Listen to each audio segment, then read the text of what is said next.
মাৰ্ঘেৰিটাত বিশ্ব red cross দিৱস পালন হৃদয় ৰোগৰ সন্দৰ্ভত সজাগতা সভা আজি বিশ্ব ৰেড ক্ৰছ দিৱস সমগ্ৰ বিশ্বজুৰি পালন কৰা হৈছে ৰেড ক্ৰছ দিৱস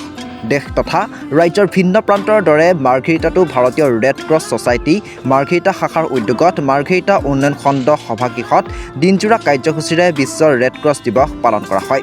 কাৰ্যসূচী অনুসৰি পুৱাৰ ভাগত পতাকা উত্তোলন কৰে মাৰ্ঘেৰিটা সমজিলা আয়ুক্ত পৰীক্ষিত থাওদামে আৰু বন্তি প্ৰজ্বলন কৰে মাৰ্ঘেৰিটা মহকুমা আৰক্ষী বিষয়া দীনেশ প্ৰতাপ সিং ৰাথোৱে তাৰ পাছতেই বিশ্ব ৰেড ক্ৰছ দিৱসৰ লগত সংগতি ৰাখি দিনক দিনে বৃদ্ধি পোৱা হৃদয় ৰোগৰ কাৰণ লক্ষণ চিকিৎসা বিধিৰ সন্দৰ্ভত জনসাধাৰণৰ মাজত সজাগতা বৃদ্ধিৰ লক্ষ্যৰে এখনি সজাগতা সভা অনুষ্ঠিত কৰা হয় ডক্টৰ মনোজ গগৈৰ সভাপতিত্বত অনুষ্ঠিত সজাগতা সভাত অসম চিকিৎসা মহাবিদ্যালয়ৰ হৃদয় ৰোগ বিভাগৰ মুৰব্বী অধ্যাপক ডাক্তৰ মৃগাংক শেখৰ চলিহাই সমল ব্যক্তি হিচাপে অংশগ্ৰহণ কৰে বিশ্ব ৰেড ক্ৰছ দিৱসৰ কাৰ্যসূচী আঁত ধৰে ভাৰতীয় ৰেড ক্ৰছ ছ'চাইটিৰ মাৰ্ঘেৰিটা শাখাৰ সাধাৰণ সম্পাদক পবিত্ৰ বৰগোহাঁই আজি বিশ্ব ৰেড ক্ৰছ দিৱস এই দিৱস ভাৰতীয় ৰেড ক্ৰছ ছ'চাইটিৰ মাৰ্ঘেৰিটা শাখাই আমি মাৰ্ঘেৰিটাত অনুষ্ঠিত কৰিছোঁ আজি পুৱা ভাগতে আমাৰ পতাকা উত্তোলন বন্তি প্ৰজ্বলন হ'ল ইয়াৰ পিছত আমি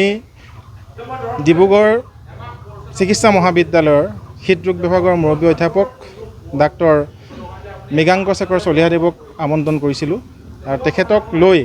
আজি ৰেড ক্ৰছ ছ'চাইটিৰ মাৰ্ঘেৰিটা শাখাই হৃদৰোগৰ সজাগতা সভা এখনো বিশ্ব ৰেড ক্ৰছ দিৱসৰ লগত সংগতি ৰাখি ইয়াত অনুষ্ঠিত কৰিছোঁ এই ৰোগৰ কাৰণ লক্ষণ আৰু চিকিৎসা বিধিৰ সম্পৰ্কে জনসাধাৰণক অৱগত কৰিবৰ বাবে আজি আমি এই হৃদৰোগৰ সজাগতা সভা অনুষ্ঠিত কৰিছোঁ কাৰণ দিনক দিনে বৰ্তমান সময়ত দিনক দিনে হৃদৰোগত আক্ৰান্ত ৰোগীৰ সংখ্যা বাঢ়িছে জনসাধাৰণৰ মাজত জনসাধাৰণ সচেতন নোহোৱাৰ বাবে ইয়াৰ মৃত্যুৰ সংখ্যা বাঢ়িছে তাৰ পৰিপ্ৰেক্ষিততে আজি আমি ৰেড ক্ৰছ ছ'চাইটি মাৰ্ঘেৰিটা শাখাই বিশ্ব ৰেড ক্ৰছ দিৱসৰ লগত হৃদৰোগৰ সজাগতা সভাখনি অনুষ্ঠিত কৰিছোঁ উক্ত অনুষ্ঠানত মাৰ্ঘেৰিটা সমজিলা আয়ুক্তৰ পৰীক্ষিত থাওদাম মাৰ্ঘেৰিটা মহকুমা আৰক্ষী বিষয়া দীনেশ প্ৰতাপ সিং ৰাথোৰ ডক্টৰ চিকিৎসক ডক্টৰ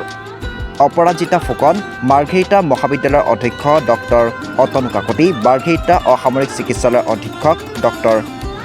সনত দত্ত চিকিৎসক মনোজ গগৈসহ বহুসংখ্যক গণ্যমান্য ব্যক্তি তথা দল সংগঠনৰ প্ৰতিনিধিৰ লগতে 2 শতাধিক স্থানীয় ৰাইজ উপস্থিত থাকে মাৰ্ঘেৰিটাৰ পৰা মৃদু বৰুৱা ৰিপৰ্টাৰ লাইভ অসম বিশ্ব যিটো ৰেড ক্ৰছ ছ'চাইটিৰ যি ফাউণ্ডেশ্যন ডে খুব সুন্দৰকৈ অনুষ্ঠিত কৰিছে আৰু সকলোতকৈ ভাল কথাটো হ'ল কি ইয়াত কাৰ্ডিঅ'লজিৰ ওপৰত আমাৰ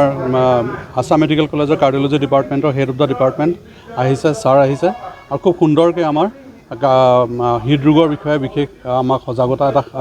বিষয়ে ক'লে খুব সুন্দৰ হৈছে এই আয়োজন আৰু মই সকলোকে ধন্যবাদ জনালোঁ খুব সুন্দৰকৈ আয়োজন কৰাৰ বাবে ৰেড ক্ৰছ ছ'চাইটিৰ প্ৰতিটো অনুষ্ঠানে খুব সুন্দৰ হয় মাৰ্ঘেৰিটাত আৰু আগন্তুক দিনত আমি আশা কৰিম এই ৰেড ক্ৰছ ছ'চাইটি আৰু জাকত জিলিকা হওক আমি ইতিমধ্যে গম পাইছোঁ যে ওচৰ পাজৰ কেইবাখনো ষ্টেটৰ ভিতৰত ৰাজ্যৰ ভিতৰত মাৰ্ঘেৰিটাৰ এই ৰেড ক্ৰছ ছ'চাইটি সকলোতকৈ উচ্চ পৰ্যায়ত আছে আমি আশা কৰোঁ এইটো এতিয়া আমাৰ দেশৰ ভিতৰতে এক ভাল পৰ্যায়লৈ যাওক বুলি সকলোকে মই ধন্যবাদ জনালোঁ ৰিপৰ্টাৰ লাইভ